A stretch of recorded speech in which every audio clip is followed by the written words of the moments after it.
Hey guys, Jeremy Jenks, Vice President of Sales here with the Trembley Group, and we're going to talk a little bit about a question I get often: should I rent or should I buy?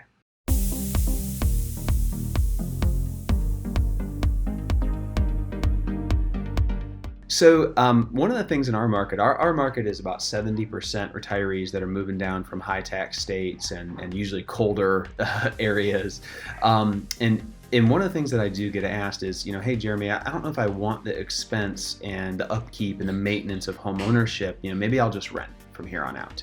And I totally get that. I get the sentiment, and it is a pain when the hot water heater goes out or the roof has got to be replaced. And a lot of people that have owned homes in other markets, they go through that.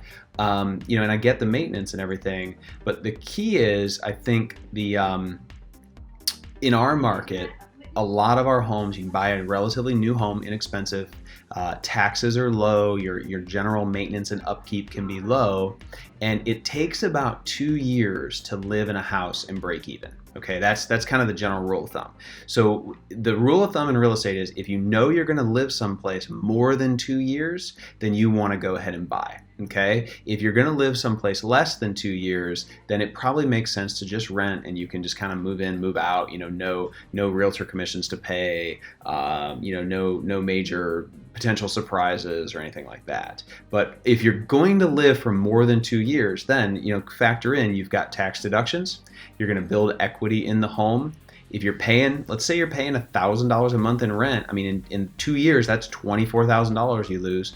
4 years, that's $48,000. I mean, it adds up quickly. So you got to factor that in. That when you're renting, you're definitely going to lose that money. Really. So use the 2-year rule of thumb. And the other thing is to keep in mind, guys, your landlord, so you're retiring down here. Your landlord can raise your rent at any point in time. What if you're on a fixed income? That never stops. You may not have a chance to go back and buy at a 4% interest rate like we currently have now. So I'm a believer in home ownership, of course. It's what I do for a living.